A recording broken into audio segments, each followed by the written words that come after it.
Baiklah, kita mulai acara kita. Acara pertama yakni pembukaan.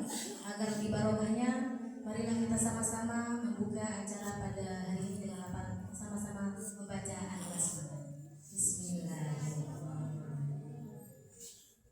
Yang kedua yakni Al-Fatihah dan Sholatul Hadatain yang akan dibacakan oleh Al-Ustaz Haryanto SPD. Kepadanya kami persilakan.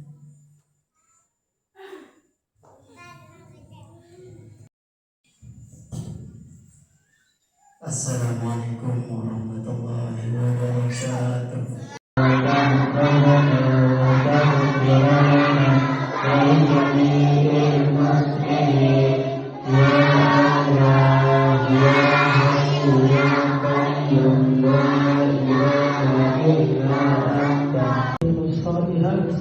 Wassalatu wassalamu ala sayyidil sadat wa ala alihi wa sahbihi ahlul fadhil wal karamat.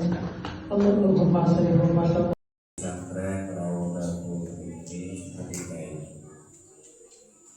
Salawat dan salam kepada junjungan alam Nabi besar Muhammad Sallallahu Alaihi Wasallam. Mudah-mudahan kita mendapat syafaat beliau di yaumil qiyamah nanti. Pesantren ini guru serta santrinya bisa betah.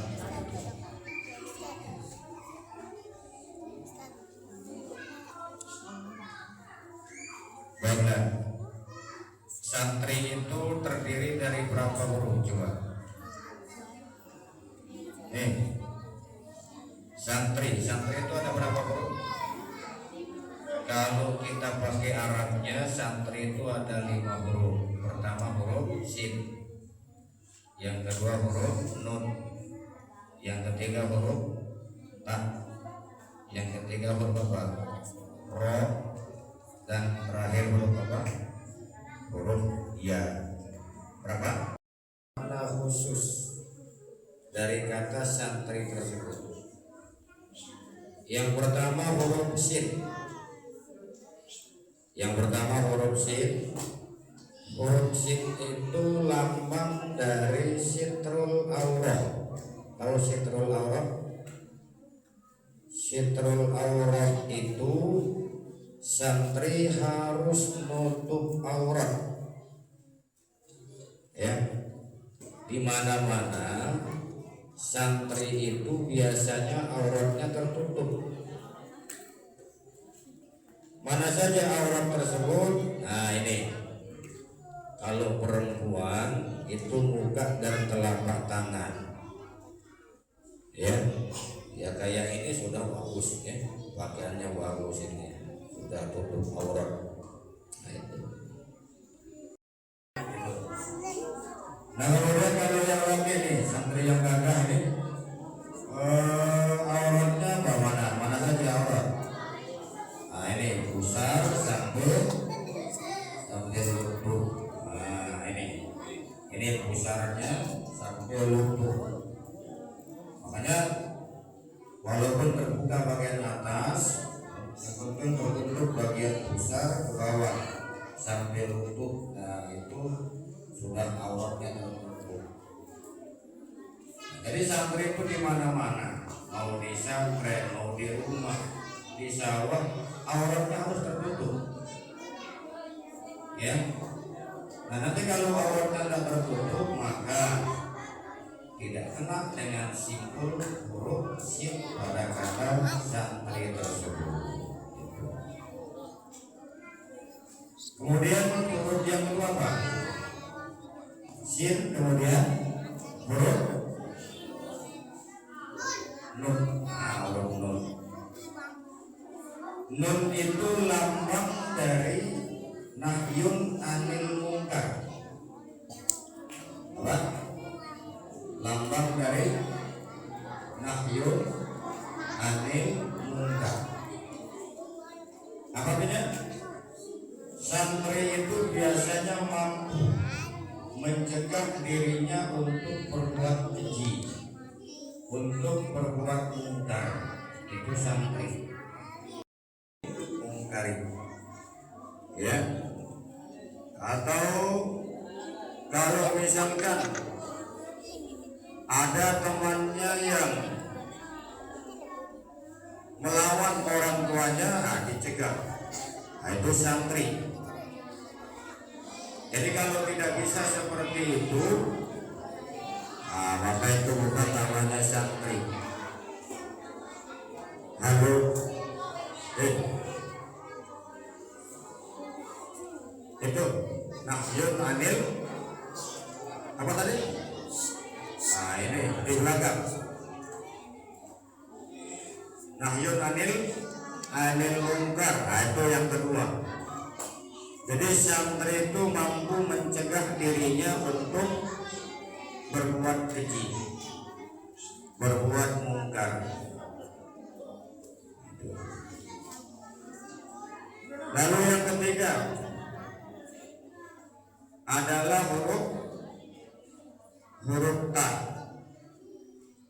Huruf apa? Huruf ta, santri.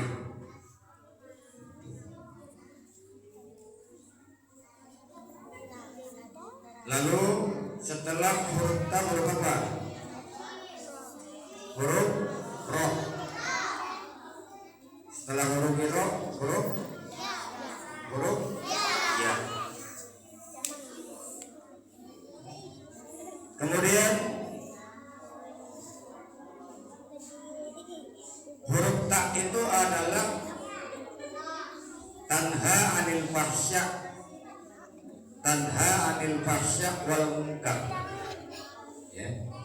Fahsya anil fahsya wal munkar. Fahsya sama dengan mencegah, melarang, ya, itu. Lalu setelah itu roh. Apa roh itu? Lambang dari Rasul ummah. Ya, jadi roh itu lambang dari Rasul ummah. Apa itu Rasul ummah?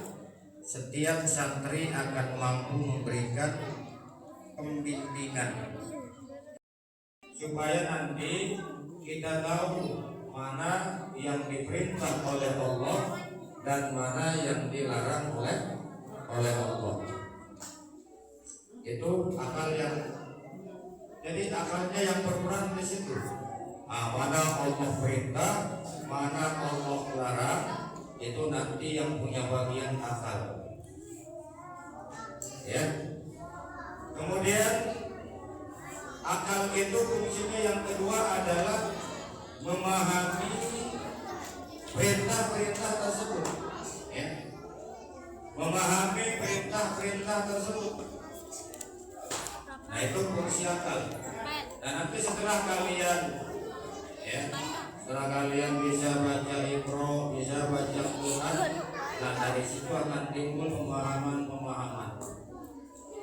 Ya, baik dan tidak pemahaman yang kita miliki itu tergantung dari akal yang kita miliki. Lalu modal yang kedua yang Allah berikan kepada kita apa? Agama. Siapa yang kasih kita agama? Siapa yang kasih kita agama? Allah, orang tua. Agama orang tua.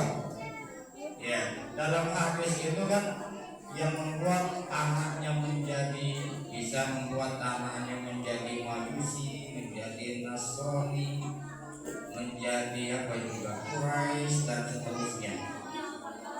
Ya, jadi yang memproses anak itu mengenal agamanya adalah orang tuanya. Orangnya itu benar.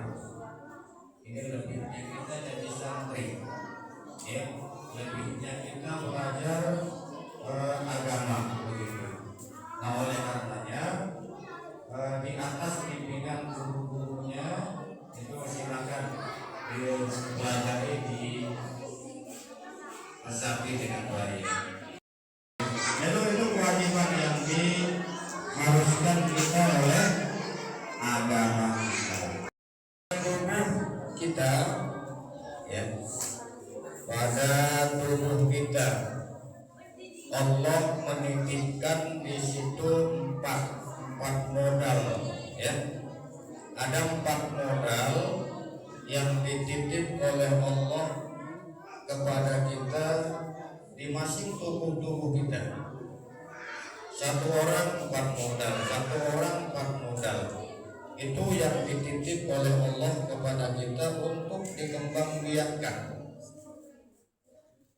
Yang pertama,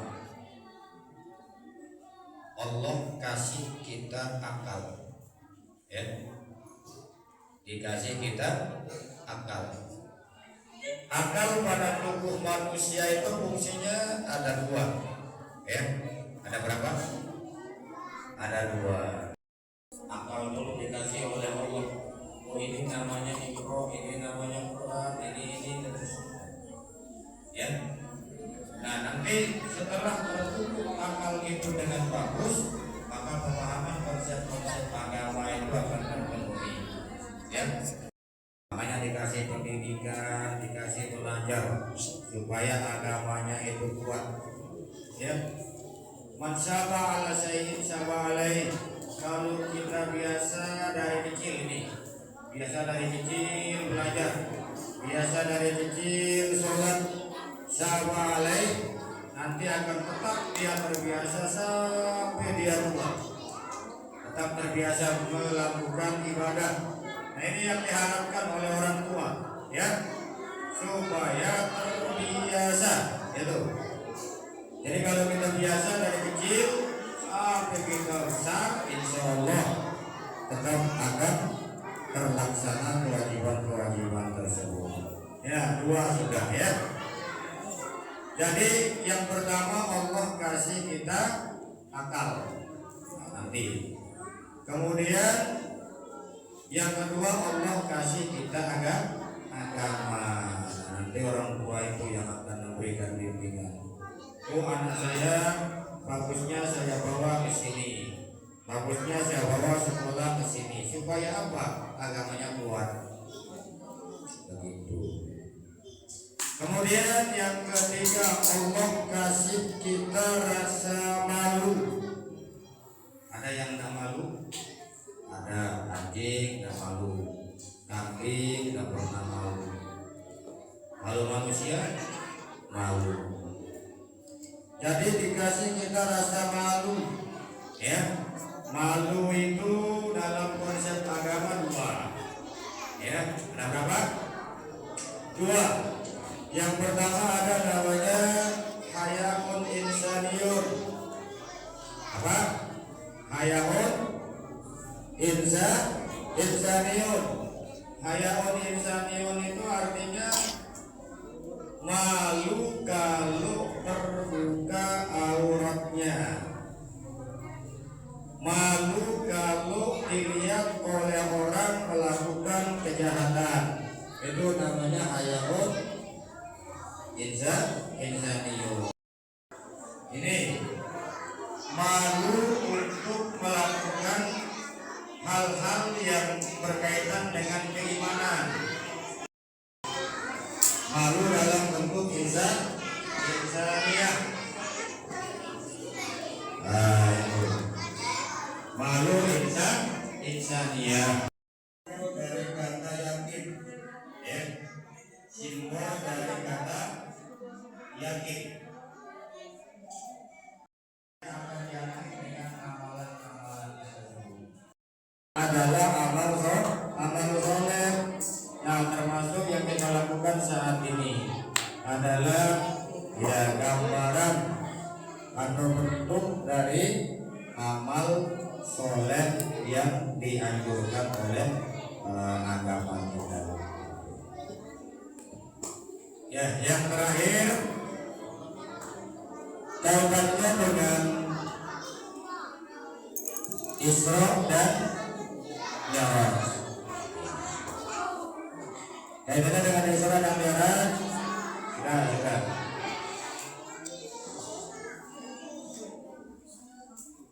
Ya, satu inti dari kegiatan Isra Mi'raj itu adalah pelaksanaan sholat. Ada yang tidak sholat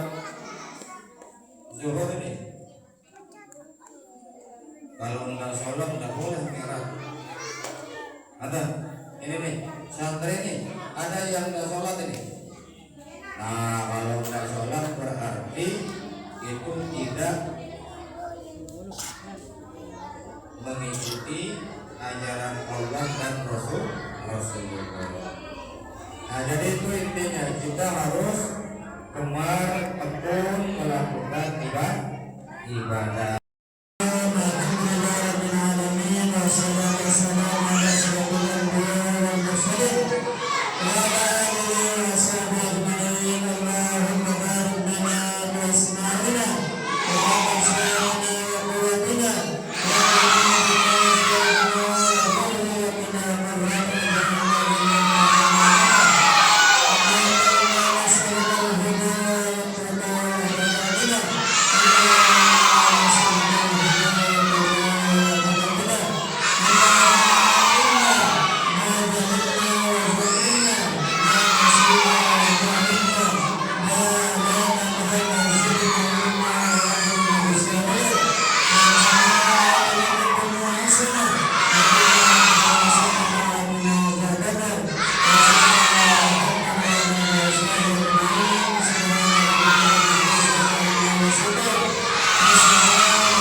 Wassalamualaikum